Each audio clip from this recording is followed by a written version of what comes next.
يا أيها الذين آمنوا اتقوا الله حق تقاته ولا تموتن إلا وأنتم مسلمون أما بعد. Hadirin kaum muslimin yang dimuliakan Allah Subhanahu wa taala. Alhamdulillah di malam hari ini kita bisa kumpul kembali di tempat yang insyaallah diberkahi ini. Tak lupa juga salawat dan iringan salam kita hadiahkan kepada Rasul kita Nabi besar Muhammad sallallahu alaihi wa ala alihi wasallam. Pembahasan di malam hari ini karena kita lihat di sosial media, kalau boleh dikata mungkin jadi sesuatu yang sangat viral tentang kejadian yang ada di Amerika sana, tepatnya di Los Angeles, California. Mungkin kita terbayang oleh siapapun negara yang paling kuat di dunia tidak sanggup untuk mencegah kebakaran yang luar biasa. Apakah ini sebuah azab yang Allah Subhanahu wa taala timpakan kepada mereka, ataukah hanya teguran keras saja yang Allah Azza wa Jalla hendak ditimpakan kepada mereka sebagai ibrah bagi yang lainnya? Karena ada sebagian orang-orang yang berkomentar, boleh jadi apa yang terjadi di Los Angeles hari ini, kebakaran yang sangat besar sepanjang sejarah Amerika, adalah bagian daripada balasan Allah Subhanahu wa taala kepada mereka karena mereka sudah bertahun-tahun menghancurkan kaum muslimin, khususnya di Timur Tengah dan khususnya lagi di Palestina. Apakah itu memang bentuk dari azab Allah Subhanahu wa taala sebagai pembalasan ketika kaum muslimin tidak sanggup untuk melawan, maka tangan Allah lah yang menghancurkannya.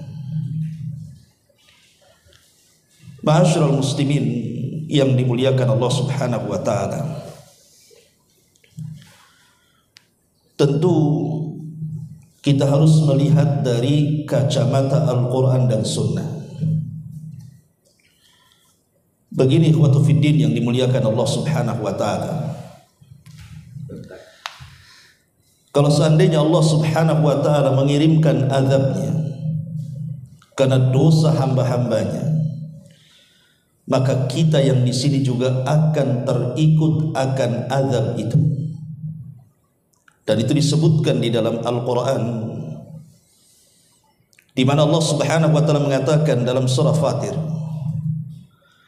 walau yu'akhidullahu an-nasa bima kasabu ma taraka ala dhahriha min dabbatin.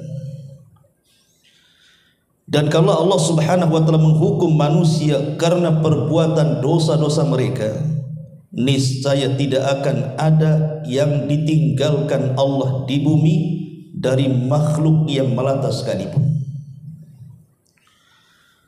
Dan itu diulang dalam ayat yang lain, walau yu'akhidullahu an-nasa bi dzulmihim ma taraka 'alaiha min dabbatin walakin yu'akhiruhum ila ajalin musamma. Dan kalau Allah Subhanahu wa taala menghukum manusia karena kezalimannya, niscaya tidak akan ada yang ditinggalkannya di bumi dari makhluk yang melata sekalipun, tapi Allah menangguhkan mereka sampai batas waktu yang ditentukan. Artinya kalau ini disamakan dengan azab-azab umat terdahulu, Kita lihat umat Nuh alaihi salatu wassalam, ketika Allah subhanahu wa ta'ala turunkan azab kepada mereka, tidak ada satu jiwa pun yang disisakan.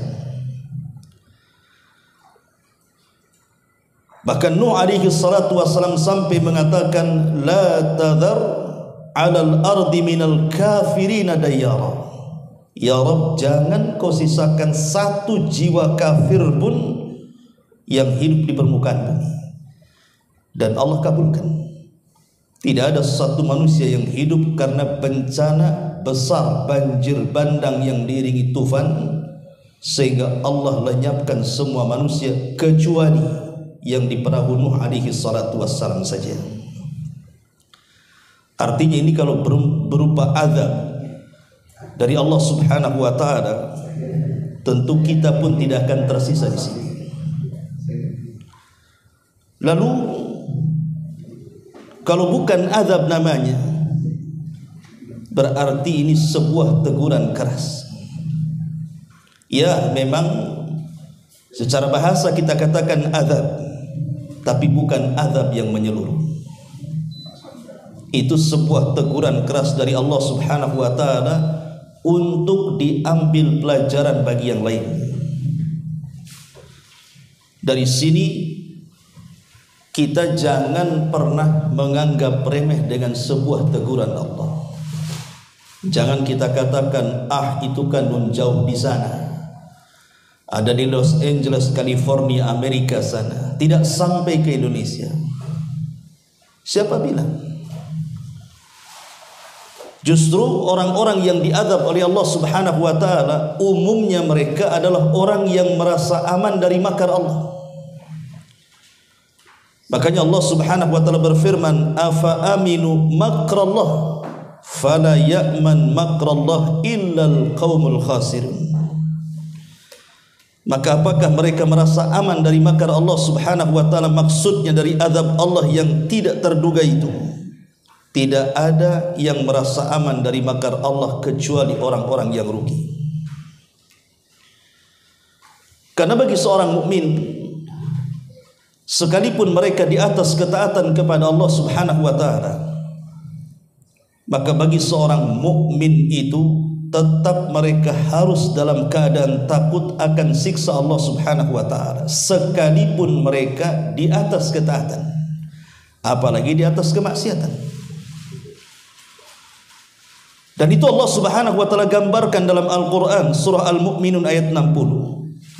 Walladzina yu'tuna ma atau wa qulubuhum wajilatun in annahum ila rabbihim raji'un. Dan orang-orang yang memberikan apa yang telah mereka berikan dari ibadah-ibadah kepada Allah subhanahu wa ta'ala, hati mereka tetap takut, karena mereka tahu bahwa sesungguhnya mereka akan dikembalikan kepada Rabb mereka. Aisyah Ummul Mukminin radhiyallahu anha bertanya soal ayat ini. Apakah ayat ini berlaku kepada mereka orang-orang yang bermaksiat kemudian bertobat sehingga mereka takut kalau seandainya Allah tidak terima tobat mereka? Maka Rasul mengatakan tidak. Ayat ini bukan ditujukan kepada mereka, tapi ayat ini ditujukan kepada mereka orang-orang yang salat, orang-orang yang berpuasa, orang-orang yang bersedekah, tapi mereka takut kalau seandainya itu semua tidak diterima Allah subhanahu wa ta'ala. Dari sini Al-Imam Hasan Al-Basri rahimahullahu ta'ala mengatakan, al-mu'min ya'mal bi ta'ati wa huwa mushfiqun wajilun khaifun, wal fajir ya'mal bil ma'asi wa huwa aminun. Kata Imam Hasan Al-Basri rahimahullahu ta'ala, seorang mukmin itu beramal taat tapi hatinya penuh dengan ketakutan. Maksudnya takut akan siksa Allah subhanahu wa ta'ala. Sedangkan ahli maksiat, mereka melakukan maksiat dan selalu merasa aman dari makar Allah subhanahu wa ta'ala. Jadi peristiwa kebakaran yang terjadi di Los Angeles sana adalah sebuah peringatan keras dari Allah Subhanahu wa taala untuk dijadikan ibrah bagi kita di sini. Karena yang namanya musibah itu tidak mesti kebakaran. Karena tentara-tentara Allah Subhanahu wa taala itu bukan hanya sekedar api saja. Tentara Allah itu banyak. Tentara Allah itu bisa berupa air. Di negeri kita pernah terjadi tsunami hebat. Dalam kejapan mata, korban bergelimpangan di mana-mana.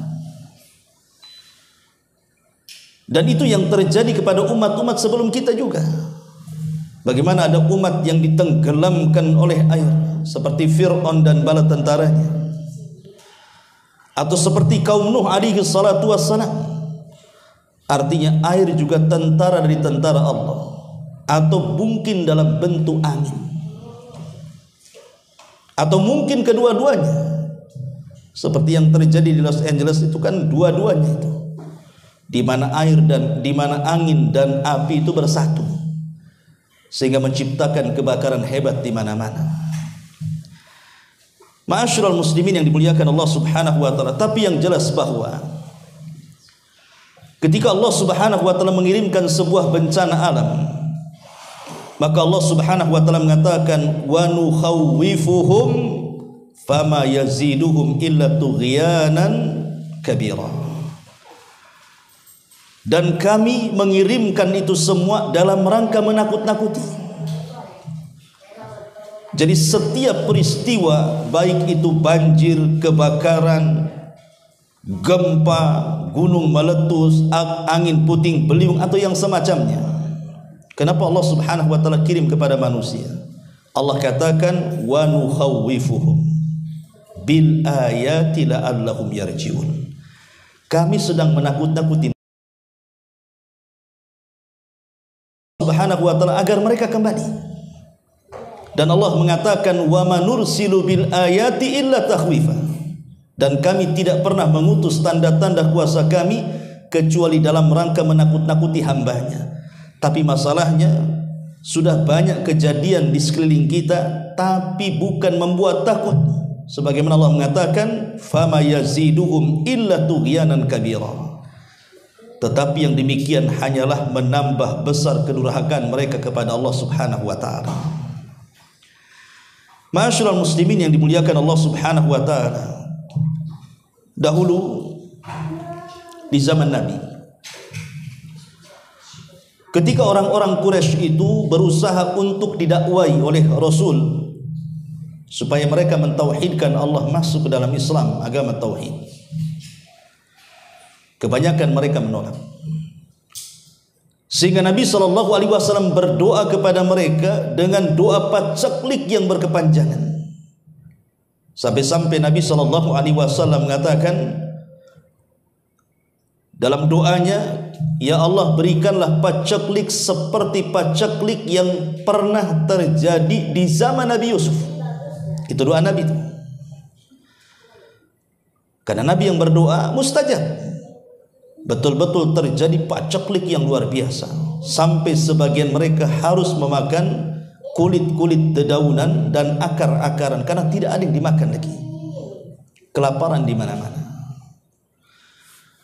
Abi Sufyan yang ketika itu masih kafir datang kepada Nabi dan meminta kepada Nabi SAW dan mengatakan, ya Muhammad, bukankah engkau Nabi yang diutus sebagai rahmatan lil alamin, membawa rahmat bagi segenap alam semesta? Berdoalah kepada Allah Subhanahu wa taala agar paceklik ini dihentikan. Karena paceklik ini membuat orang lemah dan kelaparan, sampai ketika sebagian mereka melihat ke langit seolah-olah penuh dengan asap tebal di langit. Dari situ Allah Subhanahu wa taala turunkan ayat fartakib yauma ta'tis sama bidukhanim mubin yaghshan nas hadza adzabun alim rabbana kshif anna al-adzab inna mu'minun anna lahumudz dzikra wa qad ja'ahum rasulun mubin thumma tawallaw anhu wa qalu mu'allamun majnun. Maka tunggulah hari ketika langit membawa kabut yang sangat nyata yang meliputi manusia. Inilah azab Allah yang sangat pedih. Mereka berdoa, ya Rabb, kami lenyapkanlah dari kami azab itu, sungguh kami akan beriman. Bagaimanakah mereka dapat menerima peringatan padahal telah datang kepada mereka seorang Rasul yang membawa penjelasan. Kemudian mereka berpaling dan mengatakan bahwa dia Muhammad hanya pengajar yang gila saja. Lah ketika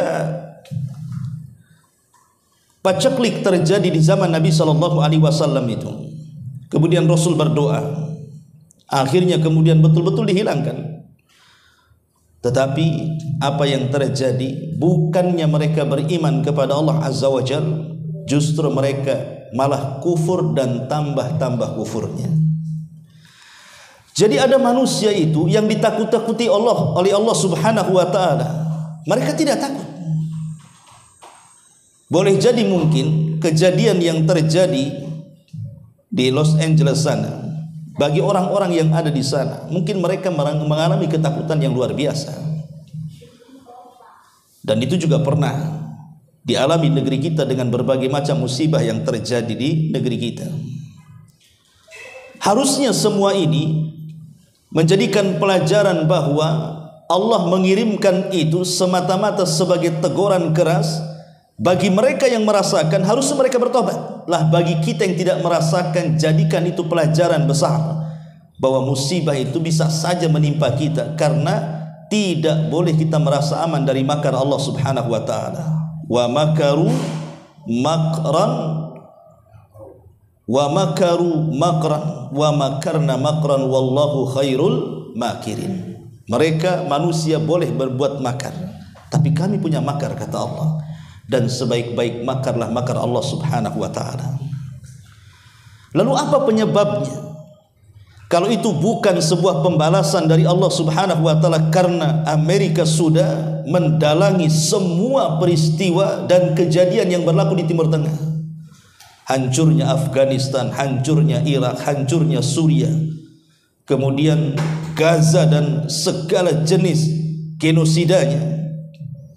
Maka ini kembali kepada ayat Al-Quran surah Ar-Rum ayat 41 dan 42. Allah Subhanahu wa taala mengatakan, "Dhaharal fasadu fil barri wal bahri bima kasabat aydin nas liyudhiqahum ba'dalladzi 'amilu la'allahum yarji'un." Telah tampak kerusakan di daratan dan di lautan, itu disebabkan karena perbuatan tangan manusia. Allah hendak agar mereka merasakan sebagian dari akibat perbuatan mereka, agar mereka kembali ke jalan yang benar. Jadi kebakaran itu karena ulah mereka sendiri, karena ulah tangan-tangan mereka sendiri. Makanya kalau kita melihat Nabi SAW dalam hadis Aisyah radhiyallahu anha itu, Nabi itu kalau ada angin kencang, angin yang sangat kencang sekali dan nampak akan membahayakan, maka Nabi SAW ketakutan kemudian berdoa. Apa doanya? Allahumma inni as'aluka khairaha wa khaira ma fiha wa khaira ma ursilat bihi wa a'udzubika min syarriha wa syarri ma fiha wa syarri ma ursilat bihi. Itu doa Nabi. Jadi kalau ada angin kencang itu Rasul takut. Kemudian langsung menengadahkan tangannya ke langit dan mengatakan, ya Allah, aku meminta kepadamu akan kebaikan angin ini. Aku meminta kepadamu agar di dalam angin ini penuh dengan kebaikan yang akan membawa keberkahan kepada kami, dan aku berlindung kepadamu dari keburukannya, keburukan yang ada di dalam angin itu dan keburukan yang akan membawa bencana dari angin itu. Ketika itu Aisyah radhiyallahu anha bertanya pada Nabi SAW dan mengatakan, ya Rasulullah, kenapa engkau berdoa seperti itu? Maka Nabi SAW mengatakan, wahai Aisyah, Sesungguhnya kalau ada angin yang lebat itu jangan pernah diremehkan. Karena dahulu kaum Ad, Allah Subhanahu wa taala gambarkan dalam Al-Qur'an, falamma ra'awhu aridan mustaqbila awdiyatihim qalu hadza aridum mumtiruna bal huwa masta'jaltum bihi rihun fiha adzabun alim. Maka mereka kaum Ad ketika melihat azab itu berupa awan yang menuju ke lembah-lembah mereka, mereka berkata, inilah awan yang akan menurunkan hujan lebat bagi kami. Allah katakan bukan, tetapi itu azab yang kamu minta agar disegerakan kedatangannya, yaitu angin yang mengandung di dalamnya azab yang sangat pedih sekali. Itu yang dikhawatirkan Nabi. Makanya kalau ada angin kencang, berdoa kepada Allah Azza wa Jalla dan tanamkan perasaan takut, jangan-jangan di balik angin ini akan terjadi azab Allah Subhanahu wa taala kepada kita. Ma'asyiral muslimin yang dimuliakan Allah Subhanahu wa taala, tapi ibrah pelajaran yang besar yang bisa kita petik ikhwan.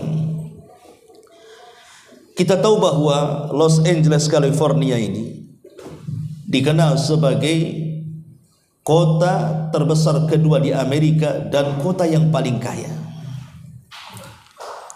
Bahkan cukainya terbesar yang menyumbang kepada pemerintahnya.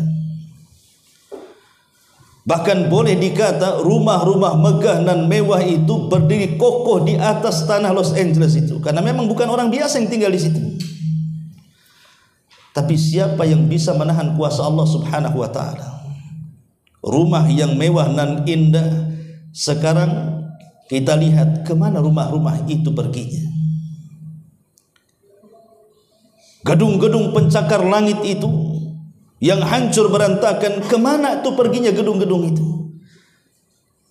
Bayangkan dilalap api dalam sekejap, hitungan hanya beberapa hari saja. Padahal kalau kita kiaskan dengan kehancuran Gaza, ketika Israel berusaha untuk membuat genosida di Palestina, kemudian menjatuhkan bom-bom dari pesawat tempurnya, Gaza itu rata memerlukan 1,5 tahun lebih baru rata dengan tanah. Tapi lihat di Amerika sana, meratakan daerah seluas itu tidak diperlukan tahunan, cukup harian saja.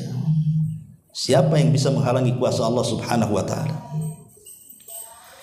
Padahal ikhwatu fiddin muliakan Allah Subhanahu wa taala, kaum Ad dahulu pernah mengatakan di dalam Al-Qur'anul Karim, apa yang dikatakan oleh kaum Ad?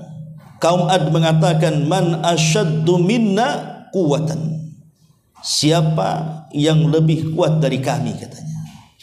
Jadi kaum Ad mengatakan, siapa yang lebih kuat daripada kami? Karena kaum Ad itu kan terkenal kaum yang Allah ciptakan satu-satunya kaum yang tidak ada yang semisalnya. Makanya Allah bahasakan dalam surah Al-Quran, dalam Al-Quran itu, lam yukhlaq mithlahu fil bilad, kaum yang tidak pernah diciptakan semisalnya. Dari segi kekuatannya, dari segi kecerdasannya, tidak pernah Allah ciptakan makhluk seperti kaum Ad. Tetapi karena kesombongannya kepada Allah Subhanahu wa taala, karena mereka mengatakan man asyaddu minna quwwah, siapa yang lebih kuat daripada kami, kata kaum Ad. Mereka tidak sadar di balik kekuatan mereka ada kekuatan Allah Subhanahu wa taala. Makanya Allah Subhanahu wa taala gambarkan di dalam Al-Qur'an tentang peristiwa kaum Ad itu. Apa kata Allah Subhanahu wa taala? Kata Allah Subhanahu wa taala, wa amma 'adun, adapun kaum Ad, fastakbaru fil ardi, mereka pun sombong di permukaan bumi, bi ghairil haq, dengan kesombongan tanpa alasan yang dibenarkan. Wa qalu, dan mereka mengatakan, man asyaddu minna quwwah, siapakah yang lebih besar kekuatannya dibandingkan kami? Sekarang apa yang digembar-gemborkan oleh Amerika sana? Kata-kata ini selalu diulang-ulang oleh pemimpin-pemimpin mereka kan, dan sudah menjadi kebiasaan mereka. Dengan arogannya mereka mengatakan bahwa kami negara kuat dan tidak ada yang bisa mengalahkan kami. Bahkan presiden yang terpilih mengatakan dalam hitungan bulan sebelum saya dilantik bahwa saya akan membuat neraka di Timur Tengah. Itu kan kesombongan namanya.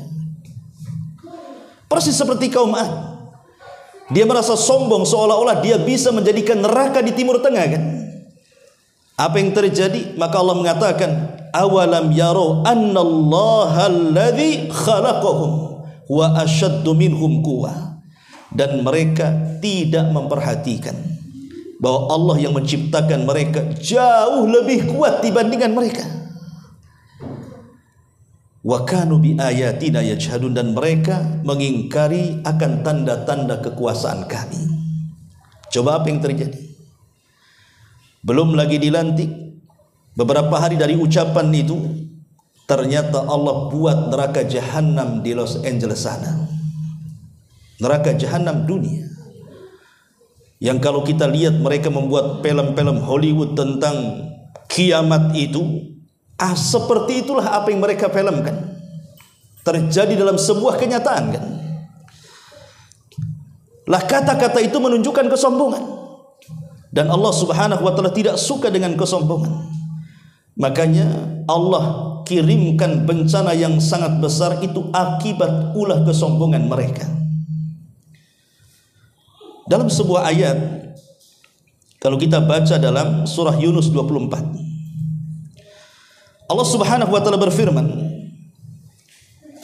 innama mathalul hayatid dunya kama in anzalnahu minas sama fakhtalata bihi nabatul ardi mimma ya'kulun nas wal an'am hatta idza akhadatil ardu zuhrufaha wa zayyanat wa dhanna ahluha annahum qadiruna 'alayha ataha amruna laylan aw nahara faja'alnaha hasidan ka'allam taghna bil amsi kadzalika nufassilul ayati liqaumin yatafakkarun.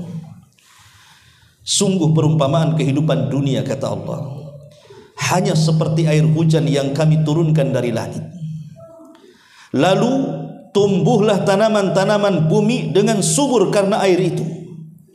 Di antaranya ada yang dimakan manusia dan juga hewan ternak, hingga apabila bumi telah sempurna keindahannya dan juga telah sempurna perhiasannya, dan pemiliknya mengira bahwa mereka pasti menguasai dan memetik hasilnya, tiba-tiba datang kepada mereka azab kami pada waktu malam ataupun siang.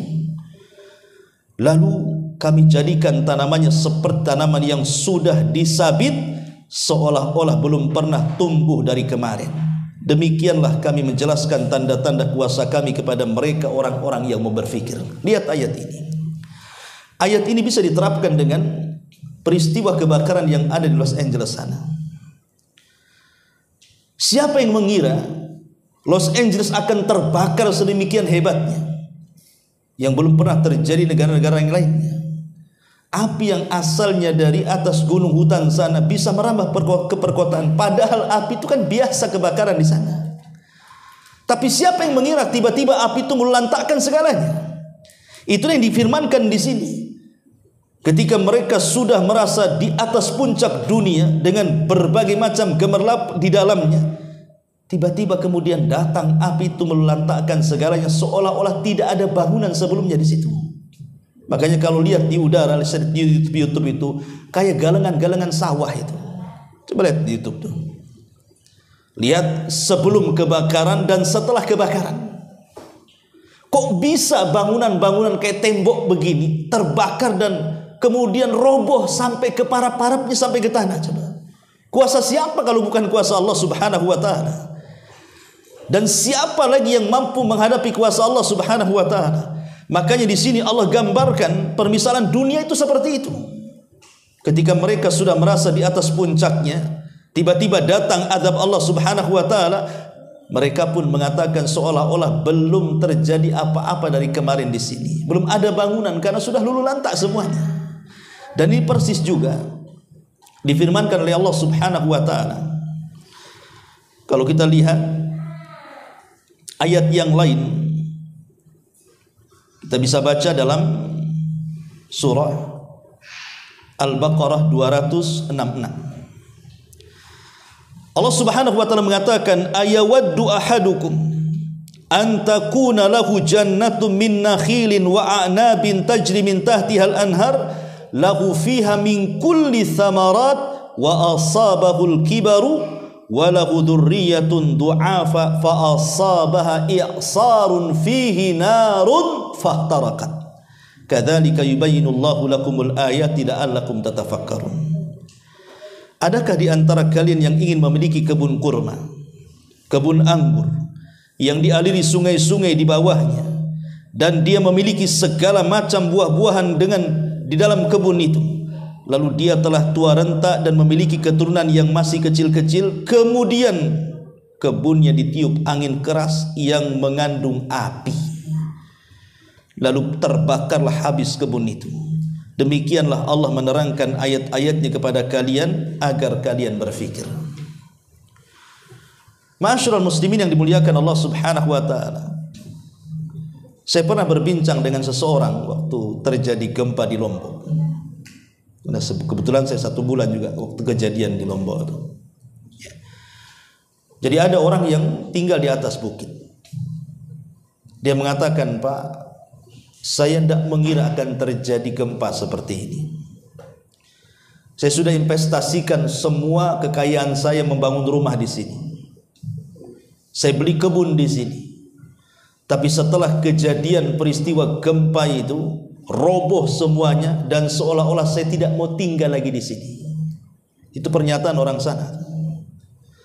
Boleh jadi apa yang dikatakan orang ini juga persis dengan yang dialami saudara-saudara kita mungkin yang ada di sana, yang mungkin terkena gempa atau kebakaran atau apalah namanya dari musibah-musibah dunia ini. Dan itu gambaran dunia, bahwa dunia itu cuma 2. Bisa dia yang meninggalkan kita atau kita yang meninggalkan dunia. Kan cuma 2 itu saja. Dunia meninggalkan kita atau kita yang meninggalkan dunia. Coba bayangkan ya, gedung-gedung pencakar langit, rumah megah, habis semuanya. Kuasa siapa kalau bukan kuasa Allah Subhanahu wa taala? Tapi yang jelas ma'asyiral muslimin yang dimuliakan Allah Subhanahu wa taala, kita akan ambil petik pelajarannya saja. Karena setiap peristiwa itu pasti ada pelajaran. Dan itulah yang harus dipahami oleh seorang muslim, bahwa setiap musibah yang berlaku di sekitar kita itu harus ada ibrah dan pelajaran. Jangan dianggap biasa. Karena orang yang menganggap biasa sebuah peristiwa itu, dia dinyatakan merasa aman dari makar Allah. Dan kalau orang merasa aman dari makar Allah, bahaya. Karena munculnya azab itu dari situ awalnya. Yang pertama yang ingin saya katakan, apa sih pelajaran yang kita bisa petik dari kebakaran itu? Pertama, dari sisi tauhid dulu. Dari sisi tauhid kita tahu bahwa tidak ada yang tahu peristiwa itu berlaku kecuali setelah terjadinya. Karena saya kira orang-orang Los Angeles kalau tahu akan terjadi kebakaran, tentu mereka tidak akan menanamkan sahamnya di situ. Tidak mungkin membangun rumah di situ. Tidak mungkin menghabiskan, menginvestasikan semua kekayaannya di situ kan. Kalau tahu, tapi kan mereka tidak tahu. Dari sini Allah Subhanahu wa taala mengatakan, wa indahu mafatihul ghaibi la ya'lamuha illahu wa ya'lamu ma fil barri wal bahri wa ma tasqutu min waraqatin illa ya'lamuha wa la habbatin fidh dhulumatil ardi wa la ratbin wa la yabisin illa fi kitabim mubin. Kunci-kunci semua yang gaib ada pada sisi Allah. Tidak ada yang mengetahui selain Dia. Dia mengetahui apa yang ada di darat ataupun yang ada di laut. Tidak ada sehelai daun pun yang gugur yang tidak diketahui Allah. Tidak ada sebutir biji pun dalam kegelapan bumi, dan tidak pula sesuatu yang basah ataupun yang kering, melainkan tertulis dalam kitab yang nyata, maksudnya Lauhil Mahfuz. Maka dari sisi tauhidnya adalah Tidak ada yang tahu peristiwa itu kecuali Allah Subhanahu wa ta'ala. Maka dari sini bisa saja azab itu datang sekonyong-konyong sementara kita belum bertobat kepada Allah Azza wa Jalla.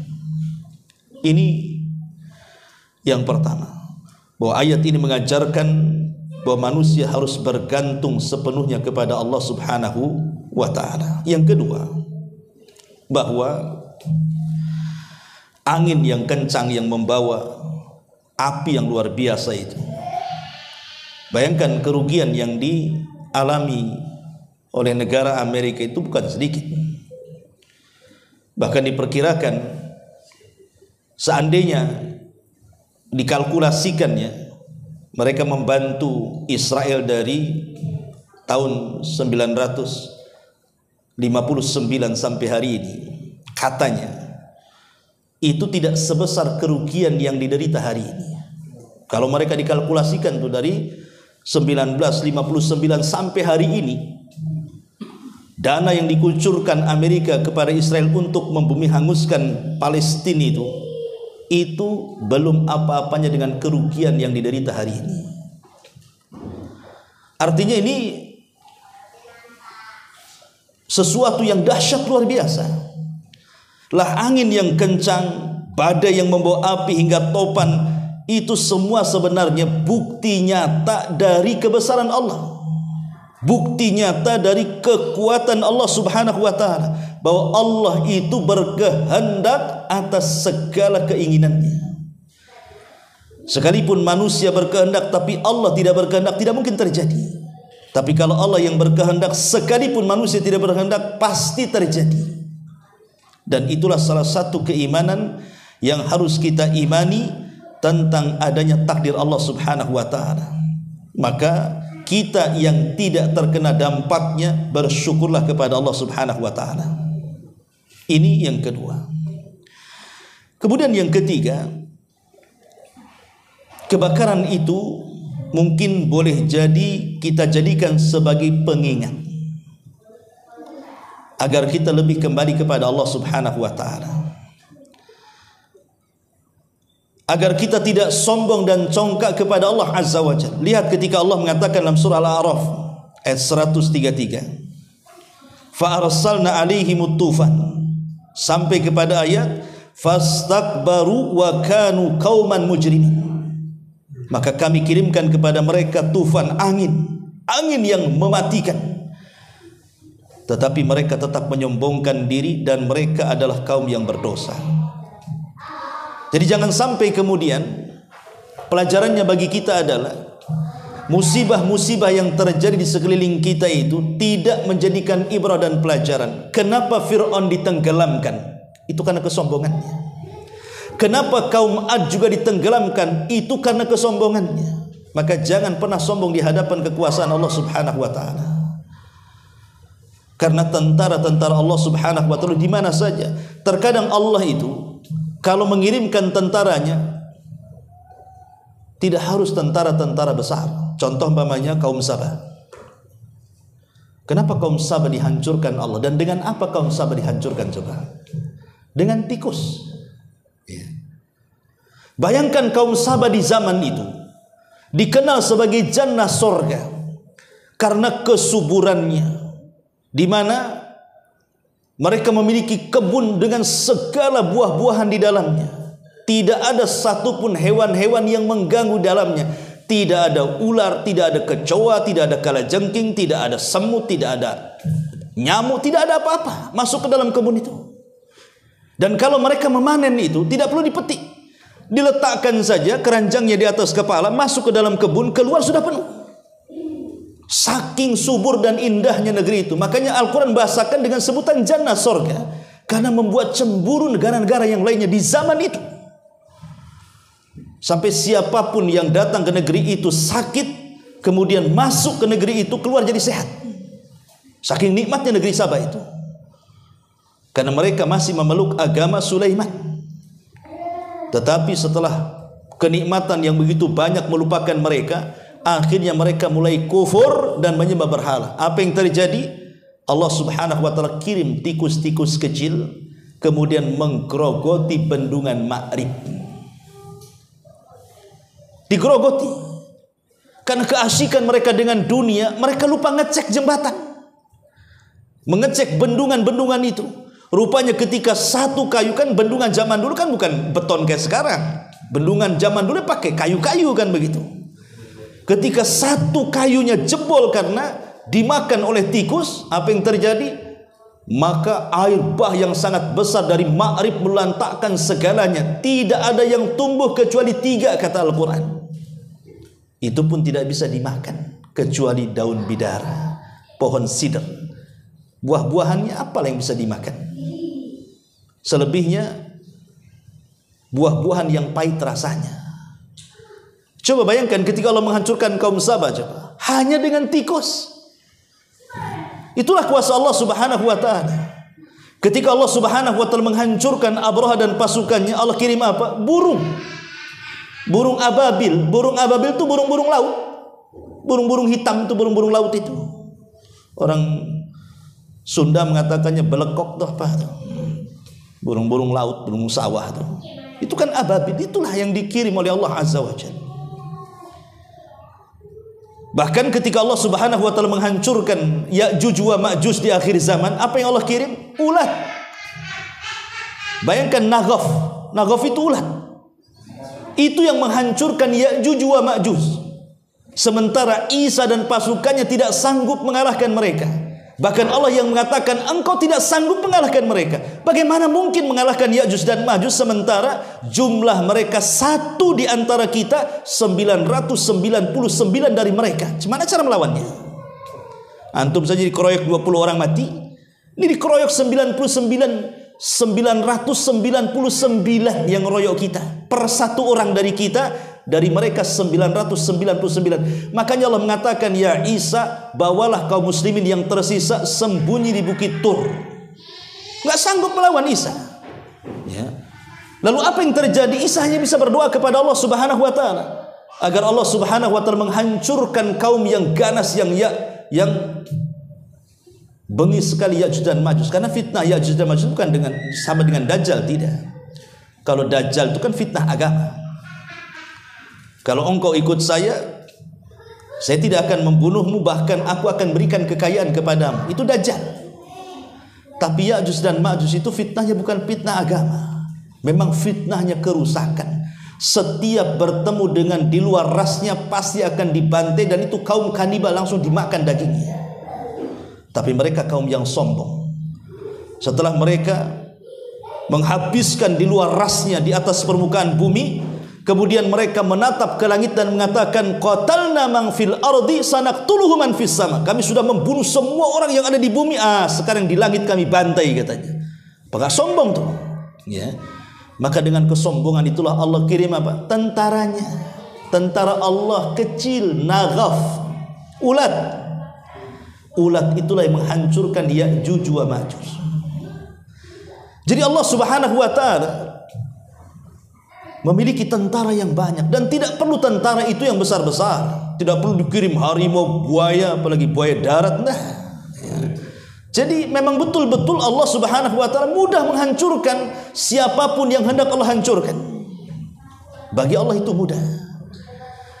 Makanya semua makhluk Allah yang di bumi ini bisa menjadi tentaranya. Air bisa menjadi tentaranya, api bisa menjadi tentaranya, angin bisa menjadi tentaranya. Segala yang ada di permukaan bumi itu adalah tentara-tentara Allah Subhanahu wa ta'ala. Maka dari sini kita mengambil ibrah dan pelajaran bahwa kebakaran itu harusnya mengingatkan tentang kuasa Allah. Jangan congkak dan sombong, dan hindari kezaliman. Hindari kezaliman. Karena doa-doa orang-orang yang dizalimi itu bisa saja menjadi sebuah kenyataan, kan? Allah mengatakan, wala tahsabannallaha ghafilan amma ya'malu zalimun.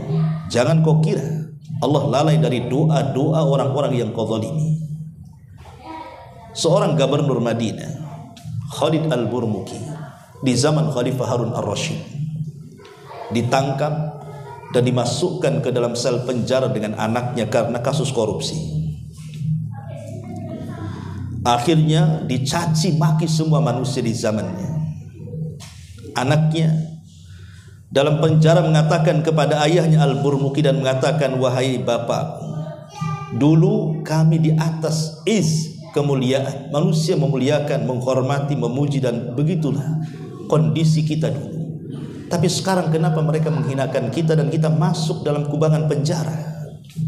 Apa kata Al-Burmuki kepada anaknya? Ya bunai, da'watul madlum.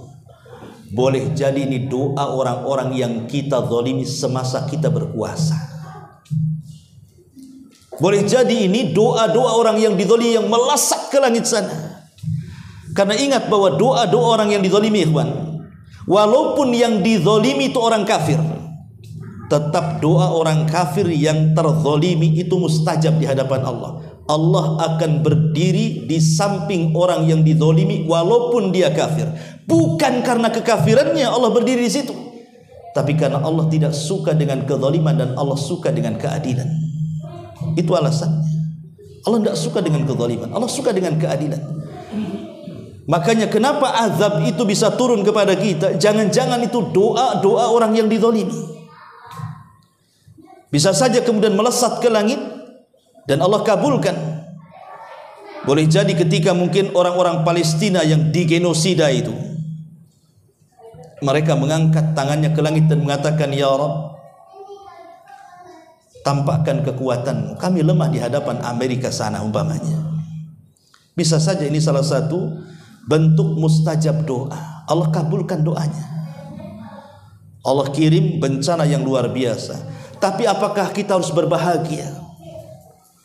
Sehingga kita lihat kalau di komen-komen YouTube itu, wah kami senang dengan berita seperti ini katanya. Kan banyak kan di komen-komen. Coba lihat di YouTube tuh, di komen-komen itu. Sampai ada bahasa, saya tidak pernah merasa senang melihat musibah kecuali kebakaran di Los Angeles katanya. Itu baca tuh itu hampir semua tuh komen-komen kayak gitu. Boleh nggak kita bahagia dengan seperti itu?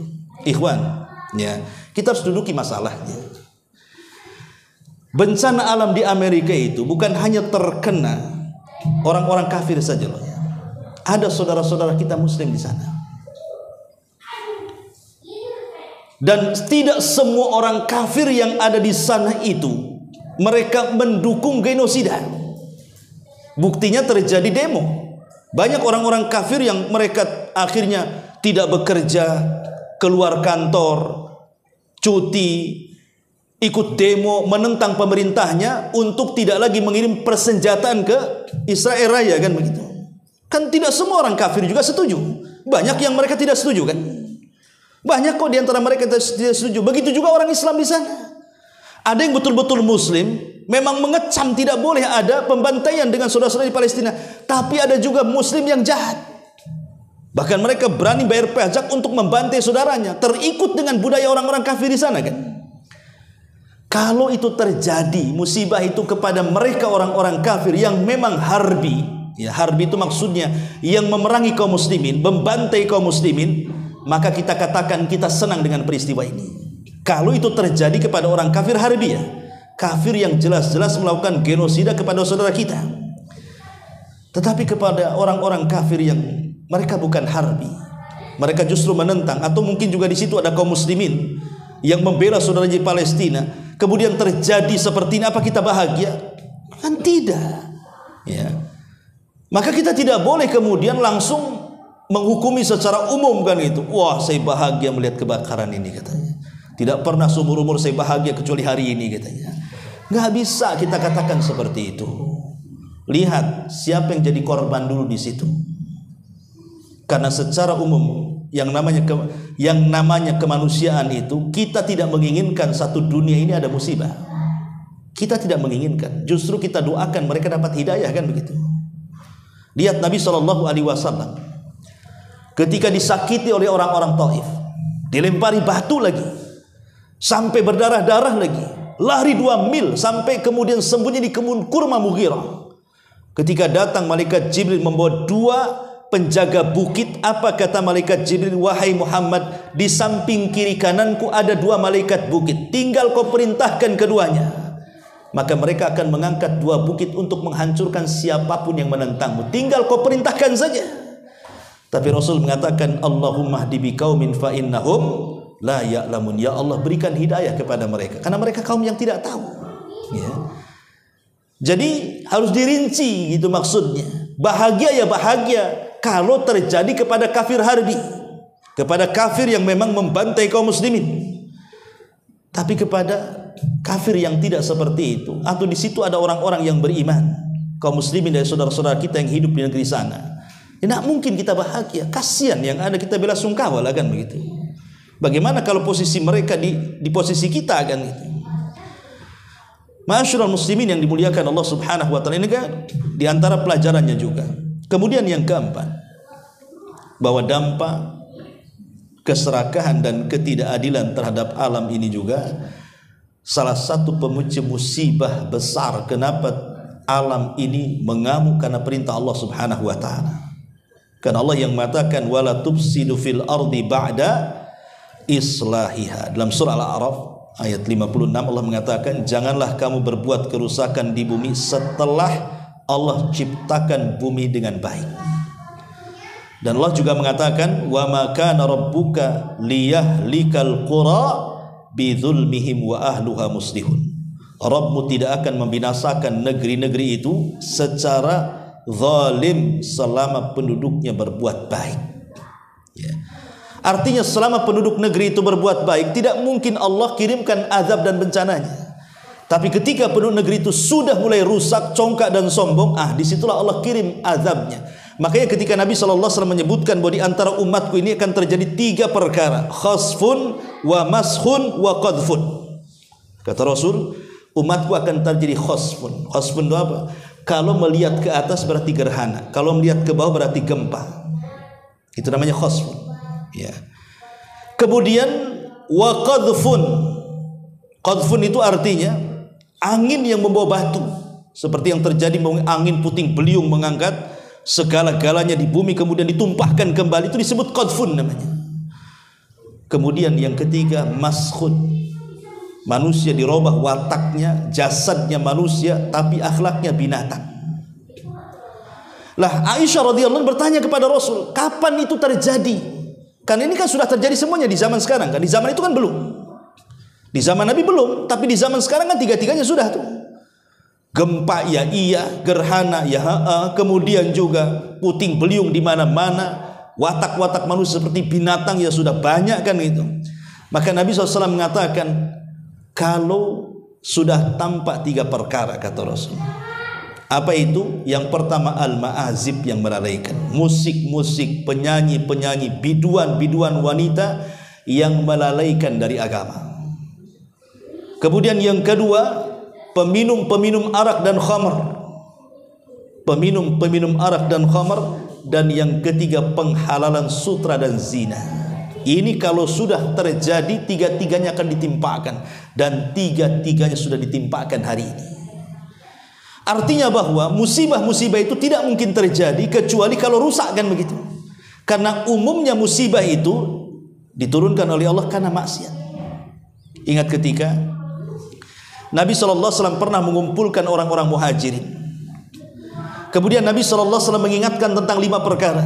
Apa kata Rasulullah? Ya ma'syaral muhajirin, khamsun idza tulitum bihinna wa a'udzu billahi an tudrikuhun. Wahai muhajirin, ingat 5 perkara. Kalau sampai 5 perkara menimpa kalian, a'udzu billah, kata Rasul, aku berlindung kepada Allah, jangan sampai menimpa kalian. Kata Nabi SAW, man lam tadharil fahishatu fi qaumin qad hatta tu'linu biha illa fasha fihim ta'un wal auja allati lam takun madat fi aslafihim alladhina madaw. Kata Nabi SAW, kalau sebuah fahisyah, ditafsirkan oleh syurahul hadis, fahisyah itu artinya perzinahan, LGBT, macam-macam yang sejenisnya, homoseksual, lesbi, atau kita katakan LGBT. Kalau sudah tampak yang zina, LGBT dan yang semacamnya, dan itu diberlakukan secara terang-terangan. Di zaman Nabi bukan tidak ada yang berzina, ada, tapi tidak terang-terangan. Makanya ketika ada seorang pemuda namanya Ma'iz datang kepada Rasul dan mengatakan, ya Rasul, zanaitu fatahirni, Rasul, aku sudah berzina, bersihkan aku. Artinya kan ada perzinahan di zaman Nabi, tapi kan tidak terang-terangan, orang ini ngaku sendiri. Tapi di zaman sekarang justru lokalisasi itu justru dilegalkan pemerintah kan. Antum bisa berzinah itu baik online atau offline, bisa COD lagi.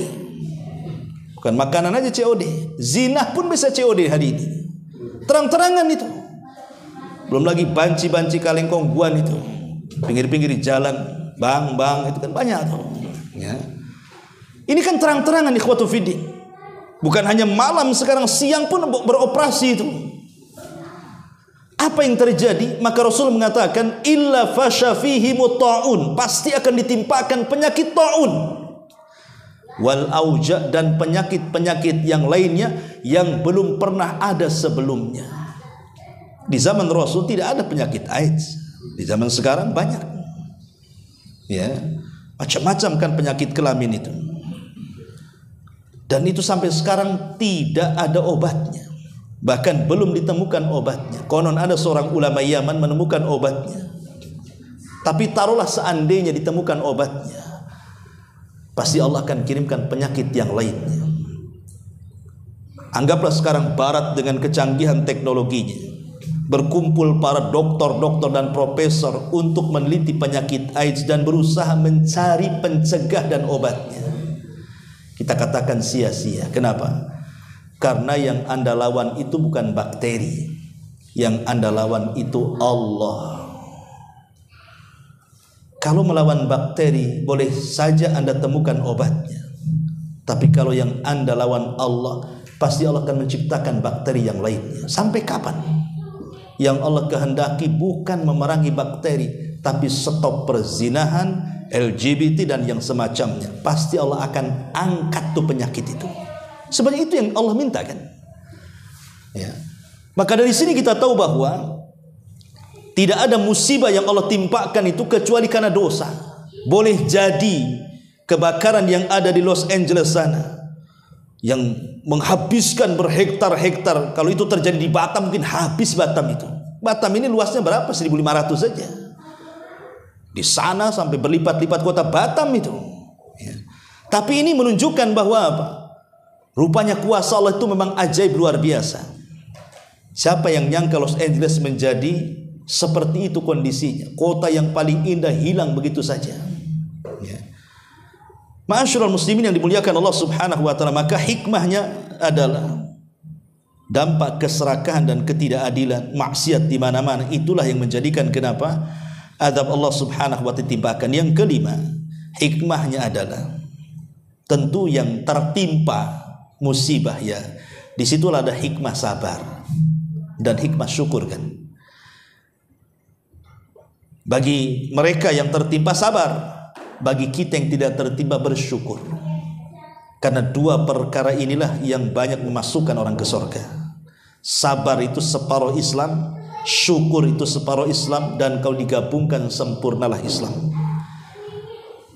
Makanya kenapa Allah Subhanahu wa taala hanya menyebut dua kata dalam meminta pertolongan kepada Allah. Wasta'inu bis sabri was salah. Maksud salat di sini apa? Syukur. Mintalah pertolongan kepada dengan sabar dan syukur, gitu maksudnya. Karena salat itu bentuk syukur kita kepada Allah. Ketika Rasul pecah-pecah kakinya gara-gara salat. Kalau kita pecah-pecah kakinya gara-gara jalan kaki. Kalau Rasul dia pecah-pecah karena sholat kan itu. Ketika ditanya oleh Aisyah, Rasul, sudahlah, kau sudah sepuh, cukupkan yang wajib-wajib. Bukankah dosamu sudah diampuni yang telah, yang sedang, dan yang akan datang? Apa kata Rasul? Ya Aisyah, afala akunu abdan syakur. Salahkah saya menjadi hamba yang bersyukur? Jadi mintalah pertolongan Allah dengan sabar dan syukur. Sabar apabila ditimpa musibah, syukur apabila diberikan nikmat oleh Allah Subhanahu wa taala. Kemudian yang keenam, bahwa musibah-musibah yang terjadi itu semua adalah ketentuan yang sudah digariskan oleh Allah di Lauhil Mahfuz. Allah mengatakan, kun lan yusibana illa ma kataballahu lana huwa maulana wa 'alallahi falyatawakkalul mu'minun. Allah mengatakan dalam surah At-Taubah 51, tidak akan menimpa kami melainkan apa yang telah ditetapkan oleh Allah bagi kami. Dialah pelindung kami dan hanyalah kepada Allah orang-orang yang beriman harus bertawakal. Artinya kalau kita ditimpa musibah, maka berjalanlah dengan takdir, pasti tenang. Kalau kita kena musibah nih, coba berjalan dengan takdir. Bahwa sebelum Allah menciptakan langit dan bumi 500 tahun itu, musibah yang kita derita hari ini sudah dicatat oleh Allah. Apa masalahnya? Sudah dicatat semuanya. Berjalan dengan takdir. Karena musibah itu tidak mungkin ditimpakan kepada orang yang tidak sanggup memikulnya. Allah itu kalau menurunkan musibah pasti disesuaikan dengan kemampuannya. Cuman setan aja yang datang memberikan was-was kepada kita sehingga kita putus asa. Kalau kita sebenarnya mau menghadapinya pasti bisa, karena Allah tidak pernah menzalimi hambanya. Allah itu ketika menurunkan musibah pasti disesuaikan dengan kemampuan hambanya. Semakin kuat imannya, semakin berat ujiannya. Semakin cetek imannya, maka semakin rendah juga ujiannya. Ya. Begitu memang ujian itu disesuaikan dengan kadar keimanan hambanya. Maka ini juga diantara hikmahnya. Kemudian yang ketujuh, ya, yang ketujuh, bahwa sifat sombong, ujub, takabur, besar kepala atau apa namanya, maka itu sebab terbesar munculnya azab Allah Subhanahu wa taala. Karena tadi di mukadimah sudah saya katakan bagaimana seorang pemimpin Partai Republik, Donald Trump, yang sudah masyhur kan, artinya ini kan viral, trending topik di medsosnya, bagaimana dia menjanjikan neraka di Timur Tengah kalau seandainya orang-orang Hamas tidak menyerahkan sandera itu katanya, dan tidak menyerah kepada tentara Zionis Yahudi, maka kami akan jadikan neraka bukan hanya Palestina. Dia mengatakan Timur Tengah, artinya bukan hanya Palestina, termasuk semua di Timur Tengah. Itu kesombongan macam mana lagi? Kalau bukan sombong apa namanya? Itulah sombong. Ya. Dia merasa bahwa dia sanggup untuk menghancurkan segalanya. Yang punya alam ini Allah, bukan dia. Bisa saja Allah kemudian ketika mungkin Amerika mengirimkan senjatanya, macet pula senjatanya. Tidak mustahil bagi Allah Subhanahu wa taala. Allah mampu segalanya. Bahkan di akhir zaman dijelaskan para ulama bahwa manusia itu perang akan kembali ke pedang, tombak, unta dan segalanya. Karena alat-alat itu sudah tidak berfungsi. Itu akan terjadi di akhir zaman. Tidak ada yang mustahil bagi Allah Subhanahu wa taala. Kenapa dia sombong seperti itu? Dan itu selalu menjadi ucapannya yang nyeleneh. Dan terulang-ulang kalimat-kalimat sombong seperti itu. Ya, sehingga wajar. Allah ingin buktikan sebelum kau buat neraka di sana, Allah buat neraka di negeri engkau sendiri. Dan terbukti kenyataannya. Ya. Ma'asyiral muslimin yang dimuliakan Allah Subhanahu wa taala. Ya, ini juga harus dipahami, karena kalau kita lihat juga adab-adab umat sebelumnya itu dikarenakan sombong. Kaum Ad sombong, kaum Tsamud sombong, Fir'aun sombong, Namrud sombong. Kemana mereka semuanya? Mereka diazab oleh Allah Subhanahu wa taala. Bahkan Namrud, tahu Namrud? Tidak tahu lah, nggak ketemu kan. Tapi yang jelas kisah Namrud ini, dia raja penguasa dunia, ikhwan. Kalau Fir'aun itu raja penguasa Mesir, tapi Namrud ini dunia. Kekuasaannya itu hampir separuh dunia. Namrud ini, bagaimana Allah Subhanahu wa taala menghancurkan Namrud? Allah kirim satu nyamuk, bukan banyak nyamuk, masuk ke lubang hidungnya, bersarang 40 tahun di kepalanya. Selama 40 tahun dia sakit kepala, disiksa dengan nyamuk dan tidak bisa dikeluarkan dari otaknya. Sehingga setiap hari kalau sudah merasakan sakit, dia minta kepada pembantunya untuk memukulkan dengan sandalnya di kepalanya. Karena setiap hari dipukul sandal mati ya naya. Coba aja antum dipukul sandal hari-hari di kepalanya, apa nggak mati? Itulah si Namrud. Allah hinakan seperti itu. Nah itu karena kesombongan, kecongkakan, besar kepala kan itu. Seolah-olah di atas dia tidak ada lagi. Di atas langit ada langit lagi. Kekuatan manusia itu belum seberapa dengan kekuatan Allah Subhanahu wa taala. Kemudian juga yang nomor 8, dengan adanya musibah, seorang muslim akan mengetahui tentang betapa besarnya nikmat Allah Subhanahu wa taala. Betapa besarnya nikmat Allah. Makanya kita disunahkan kalau ada orang tabrakan ya di depan kita tuh. Kenapa ini ya? Jadi kalau ada orang yang kecelakaan di depan kita, kita boleh mengucapkan alhamdulillah. Bukan alhamdulillah karena dia kecelakaan, ya. Tapi alhamdulillah karena, saya pakai inilah ya, suara saya udah keras. Karena apa? Karena kita yang bukan celaka. Alhamdulillah, bukan saya yang celaka gitu maksudnya. Tapi jangan keras-keras. Kedengaran pula sama orang yang celaka. Alhamdulillah. Kurang ajar kan itu. Maksudnya alhamdulillah itu karena bukan kita pelakunya di situ. Kita bersyukur kita tidak celaka. Dengan kita melihat kebakaran di sana, alhamdulillah Indonesia tidak gitu maksudnya. Kita bersyukur dengan nikmat. Terkadang kita ini lupa akan nikmat itu dan baru ingat setelah dicabutnya. Baru nikmat setelah dicabutnya itu. Waktu sehat masih jalan kaki gitu ya, masih bisa ke sana kemari, lupa dengan kepengajian. Udah setruk di rumah, ingat pula pengajian di sini. Rindu saya katanya. Waktu sehat kemana? Udah setruk pula pengen datang ke sini pula. Ya.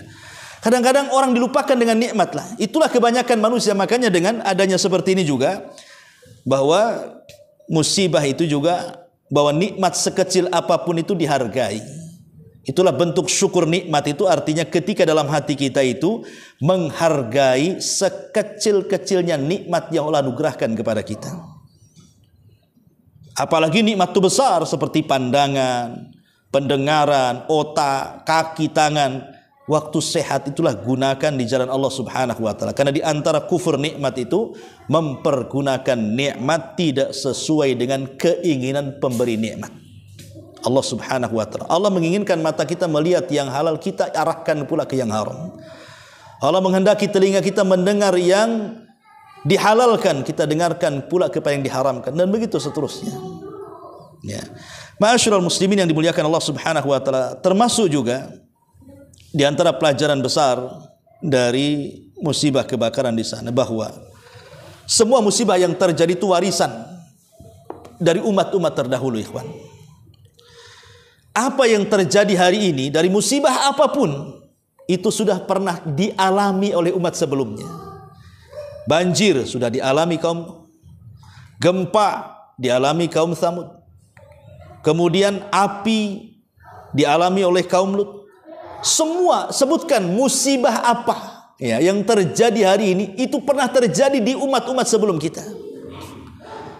Jadi sebagaimana musibah juga warisan, dosa yang menyebabkan musibah juga warisan gitu maksudnya. Supaya kita jadi pelajaran kenapa Fir'aun ditenggelamkan, karena sombong, berarti jangan sombong. Kenapa kaum Ad dihancurkan, karena mereka congkak merasa ujub, jangan ujub. Ya. Dan begitu seterusnya. Ya. Nah, ini juga yang harus kita pahami. Kemudian yang terakhir, ingat bahwa kalau musibah datang kepada kita, maksudnya kalau musibah datang kepada kita itu biasanya bukan yang tertimpa itu orang jahat saja, pasti orang baik akan ikut di situ. Kita lihat tsunami, gempa, puting beliung dan lain-lainnya, atau banjir-banjir itu. Bukan yang tidak sholat saja yang terkena rumahnya kerendam itu, yang rajin sholat pun kerendam juga di situ. Bukan preman saja, ustadz pun kena di situ. Karena Allah yang mengatakan fattaqu fitnatal la tusibanna alladziina zalamu minkum khassa. Takutlah kepada fitnah yang kalau Allah timpakan kepada sebuah kaum, bukan hanya orang zalim saja, tetapi orang baik pun terkena imbasnya.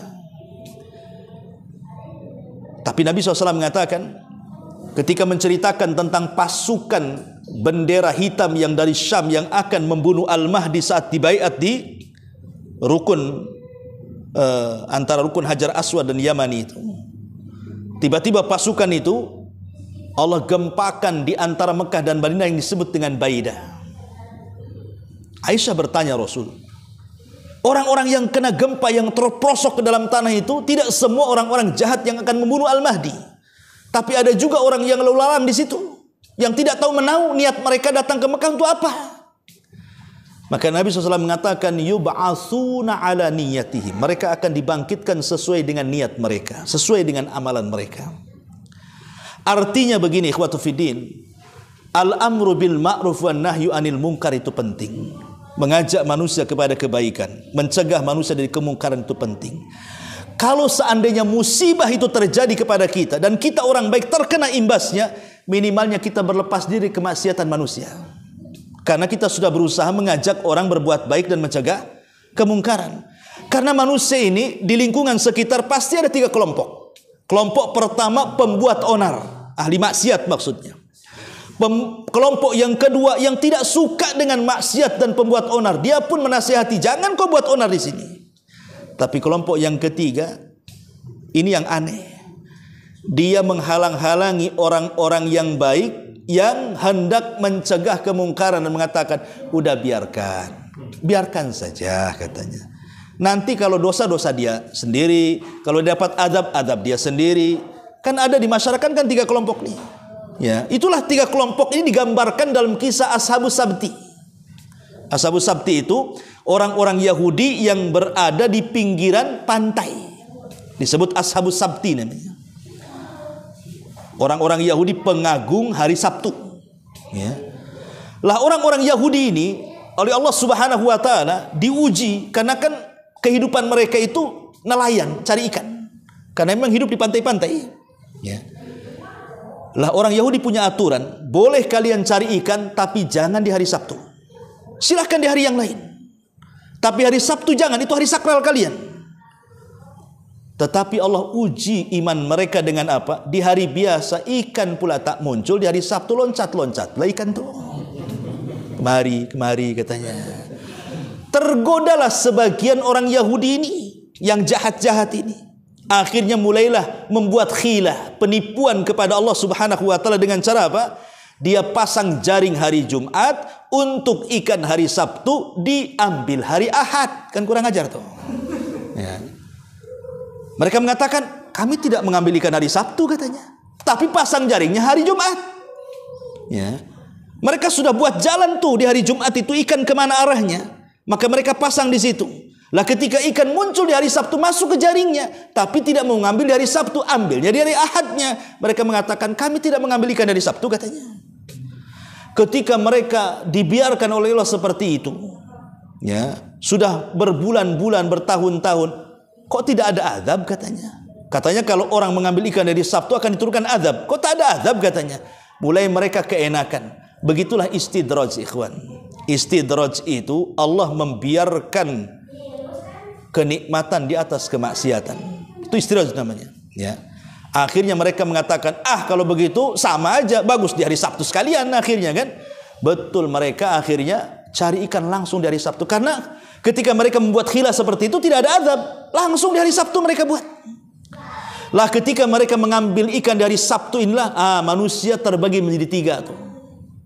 Ada orang-orang yang mengambil ikan dari Sabtu, itulah orang-orang yang jahat, yang merobek kesakran hari Sabtu tuh. Kemudian kelompok yang kedua yang keras dan mengingatkan, jangan kau cari ikan dari Sabtu, nanti azab Allah turun.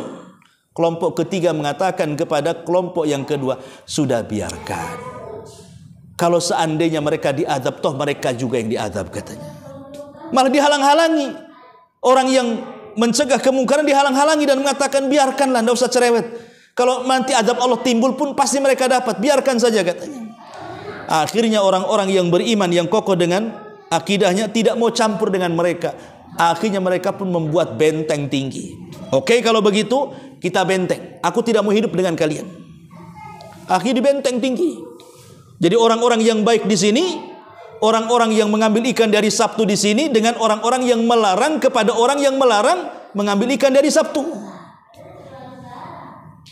Di balik dinding mereka mendengar ada suara teriak-teriak. Semuanya kalau dapat ikan mereka luar biasa buat pesta pora. Sampai pada waktunya tidak ada suara satu pun dari keributan yang biasa mereka ributkan kalau mendapatkan ikan banyak di situ. Jadi orang-orang yang beriman di balik tembok ini heran. Kok nggak ada suara sama sekali? Ada apa ini? Akhirnya diutuslah salah seorang, coba intip. Kenapa mereka tidak berisik, tidak bersuara hari itu? Katanya. Rupanya ketika naik ke pagar, tidak ada satu manusia pun di situ. Makin heran tuh, gak ada orang. Ya patutlah gak berisik, gak ada orang. Jadi akhirnya kemudian mereka sepakat untuk membuka pagar itu, ingin melihat kemana orang-orang itu. Rupanya ketika mereka membuat pagar, di pinggir-pinggir dinding itu sudah ada dua binatang, kera dan babi. Kera dan babi. Sebagian ulama tafsir mengatakan, ketika Allah mengatakan kunu qiradatan khasiin, jadilah kalian kera-kera yang dihinakan. Maksudnya yang dikutuk jadi kera, merekalah orang-orang yang mengambil ikan di hari Sabtu. Adapun yang dikutuk menjadi babi, merekalah orang yang mencegah kepada orang yang mencegah kepada orang yang mencari ikan dari Sabtu. Dikutuk jadi babi. Karena mereka terlibat walaupun tidak ikut mengambil ikan. Ya, tetapi mereka tidak hidup kecuali 3 hari kemudian mati. Dan tidak ada yang hidup satupun dari kera itu. Sehingga jangan kemudian sekarang kera-kera ini keturunan kera-kera Yahudi dari Sabtu, nggak ada kaitannya. Ya, itu mereka dibinasakan semua oleh Allah Subhanahu wa taala. Lah dari sini kita tahu bahwa yang menjadikan orang selamat dari azab Allah itu kalau dia mencegah kemungkaran dan mengajak kepada kebaikan. Kalau seandainya Allah takdirkan kita sudah berusaha mengajak kebaikan, mencegah kemungkaran, kemudian kita terseret dalam fitnah atau mungkin musibah yang berlaku yang Allah turunkan itu, minimalnya kita sudah lepas tanggung jawab di hadapan Allah Subhanahu wa taala. Wallahu alam, ini diantara hikmah dan pelajaran dari kebakaran yang terjadi di Los Angeles sana. Taib, sampai di sini kita buat tanya jawab, silakan kalau ada yang bertanya.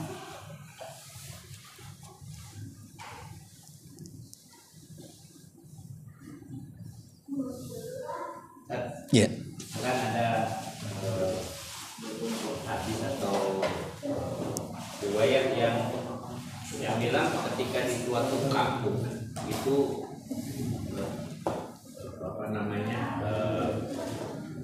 zina dan riba dibiarkan, nggak ada yang melarang dan sebagainya, kampung itu akan terkena. Mereka sudah menghalalkan diri mereka dengan azab Allah. Ya, hadis itu sahih. Yang nggak melakukan pun kena juga. Artinya yang mendiamkan walaupun dia tahu itu salah, itu juga akan kena azab. Ya kena. Tadi Ashabus Sabti kan membiarkan akhirnya jadi babi tadi. Jadi analoginya sama dengan. Iya, sama juga. Sahih. Ya, kalau dibiarkan kan begini. Kata Rasul mengatakan, permisalan orang-orang yang mengingkari kemungkaran dengan orang-orang yang tidak mengingkari kemungkaran, kata Rasul, itu seperti kapal yang lantai 2, lantai 1 dengan lantai 2. Ya. Kata Rasul begitu, seperti kapal 2 lantai. Ya. Kapal ini sedang berlayar di pantai. Orang-orang yang di atas, ya, orang-orang yang di atas, mereka pun senang untuk mengambil air kan, dari atas senang. Ya. Sehingga orang-orang yang di bawah itu kan terkurung. Mereka kalau minta air otomatis ke atas, karena orang atas yang bisa mengambil air. Jadi karena mereka merasa bosan, kasihan ganggu terus orang-orang yang di atas, katanya. Bagaimana kalau kita bocori saja kapal itu, kita ambil air dari bawah, katanya. Kata Nabi, ini orang atas nih, kalau tidak mencegah dia melubangi kapal, kapal akan karam. Yang mati bukan hanya yang di bawah, pasti di atasnya pun ikut karam kan. Itulah permisalannya. Kalau kita tidak mengingkari kemungkaran, itu ikut karam juga di situ. Makanya penting kita ini, memang kalau orang membawa manusia atau mendakwahkan manusia kepada kebaikan itu mudah. Sholatlah, kan enak itu. Tapi kalau mencegah kemungkaran itu agak berat memang. Ada orang preman-preman lagi judi, kita bubarin di situ umpamanya kan. Berat. Apalagi orang lagi mabuk, megang botol, kita perlu dikeprak botol dia. Jadi memang agak berat mengingkari sebuah kemungkaran itu. Makanya kenapa kemudian al-amru bil ma'ruf wa nahyu anil munkar ini 2 kalimat yang tidak bisa dipisahkan. Ya, kalau kita mengajak manusia kepada kebaikan, cegah juga kemungkaran di situ. Karena mengajak kebaikan saja tidak cukup. Semua orang bisa mengajak manusia kepada kebaikan, tapi tidak semua orang yang mampu mengajak manusia kebaikan dia mampu mencegah kemungkaran. Makanya ketika Rasul menyebutkan afdalul jihad, seutama-utama jihad itu apa? Kalimatul haq inda sultanil jair. Kalimat yang hak yang kita sampaikan kepada penguasa yang zalim. Karena risikonya besar. Kalau kita kritik pemerintah, besar kan? Kalau antum kritik saya nggak ada masalah. Coba kritik presiden. Ya, besar, nanti ada konsekuensinya kan? Tapi itu kalimat yang hak, yang disampaikan dalam bentuk nasihat ya, bukan dalam bentuk yang lainnya, dalam bentuk nasihat. Ya, dari sini pentingnya seorang itu al-amru bil ma'ruf wa nahyi anil munkar. Karena kenapa orang-orang Nabi Daud melaknat Bani Israel? Kan Bani Israel kan dilaknat atas lisan Nabi Daud. Salah satunya karena mereka tidak mengajak manusia kepada kebaikan dan tidak mencegah dari kemungkaran. Karena orang Yahudi kan terkenal suka menutup-nutupi kebenaran kan. Contoh memang di zaman Nabi. Ada orang Yahudi berzina. Sementara kita tahu bahwa ketika Rasul hijrah ke Madinah, mereka harus mengikuti piagam Madinah. Karena itu sudah kesepakatan piagam Madinah itu. Baik Yahudinya ataupun Muslimnya, pokoknya harus ikut piagam itu. Dan itu undang-undang Islam, piagam itu. Jadi ketika orang Yahudi berzina, ya harus ikut juga undang-undang itu kan. Rajam kalau sudah menikah. Kalau belum menikah ya dicambuk 100 kali, diasingkan setahun. Jadi orang Yahudi ini datang ditegur oleh Nabi SAW bahwa rajam bagi orang yang berzina itu bukan ada dalam Quran saja, bahkan dalam kitab kalian juga ada, kata Rasul. Tiba-tiba orang Yahudi mengatakan, mana ada katanya, nggak ada katanya. Kata Rasul, kalau gitu ambil kitab kalian. Diambilnya Taurat, dibaca di hadapan Rasul. Ketika dia megang Taurat, jadi bagian rajam itu ditutup sama jempol dia, begini. Ya. Kata orang Yahudi, mana ada ayat rajam katanya. Ditutup tuh sama jempolnya. Lah kebetulan di samping Rasul ada tokoh Yahudi yang masuk Islam namanya Abdullah ibn Salam dan mengatakan irfa yadaka, angkat tanganmu katanya. Pas diangkat, itu ada, kan kurang ajar dia. Dia tutup dengan jempolnya. Itulah kebiasaan orang Yahudi. Mereka itu menutupi kebenaran. Ya, mereka menutupi kebenaran. Soal kebenaran Nabi SAW itu sudah terang benderang bagi mereka, dia seorang Nabi. Buktinya Abdullah ibn Salam masuk Islam. Tapi karena hasad mereka tidak beriman kepada Rasul. Salah satu contohnya adalah kisah Huyai ibn Akhtab. Huyai ibn Akhtab itu kan tokoh Yahudi. Dia membawa saudaranya namanya Yasir dan mengatakan, wahai Yasir, saya dengar orang yang ngaku Nabi dari Mekah sudah sampai di Kubah katanya. Ayo kita intai sesuaikan dengan ciri-ciri yang kita baca. Pagi-pagi buta Huyai ibn Akhtab dengan Yasir berangkat dari kota Madinah ke Kubah. Ya. Kemudian dipantaunya Nabi SAW selama di Kubah itu.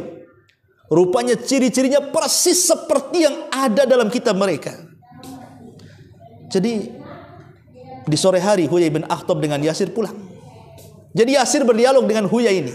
Ya Huyai, ahuwa katanya. Apakah memang dia itu maksudnya? Kata Huyai, iya.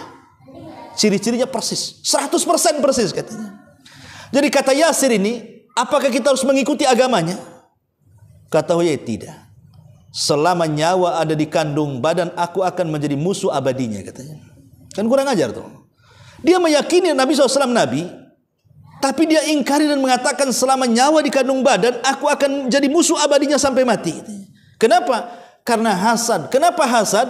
Mereka tidak terima ketika mereka beratus-ratus tahun menunggu kelahiran seorang Nabi akhir zaman yang mereka kira itu turunan dari Bani Israel, rupanya keluar dari Bani Ismail. Ya, mereka nggak terima lah kan itu. Disangkanya Nabi itu akan lahir dari tubuh mereka, turunan mereka Bani Israel. Karena kita tahu bahwa Nabi-Nabi itu kan rata-rata Bani Israel kan. Setelah ditunggu-tunggu ratusan tahun, kenapa dari Bani Ismail, dari orang Arab muncul? Itulah yang hasadnya mereka. Sehingga Allah katakan ya'rifunahu kama ya'rifuna abna'ahum. Padahal mereka mengenal Nabi yang akan lahir itu persis seperti anak-anak mereka. Tapi apa yang terjadi? Mereka menyembunyikan kebenaran. Itulah orang-orang Yahudi sampai hari ini. Ya, mereka suka menyembunyikan kebenaran. Wallahu a'lam bishawab. Ya, saya kira cukup sampai di sini. Mudah-mudahan ada manfaatnya. Subhanallah bihamdika, asyhadu an la ilaha illa anta astaghfiruka. Baik, Allahu ta'ala alam. Assalamualaikum warahmatullahi wabarakatuh. Wah, Pak.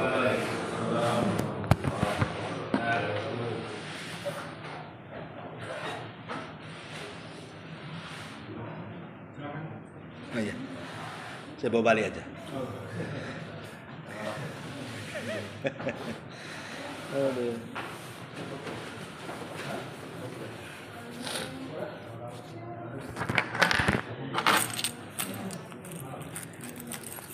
Cuman nggak ada irigasi aja. Apa di sini airnya? Oh, saya pikir kekeringan gitu. Oh. Aduh. Apa?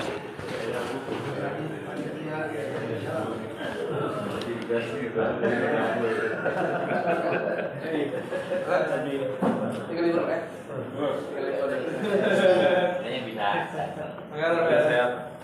Masih kualitas. Karena lagi UAS.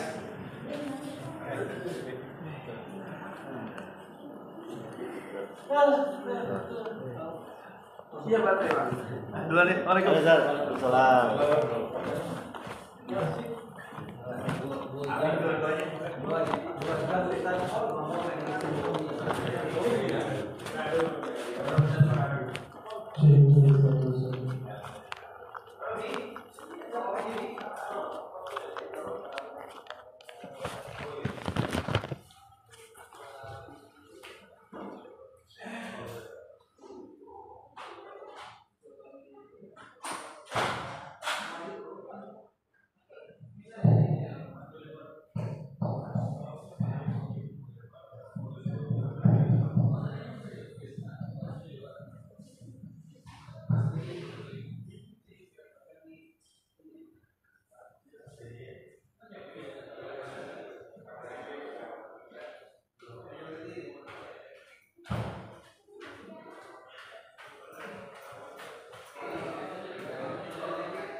Kenapa?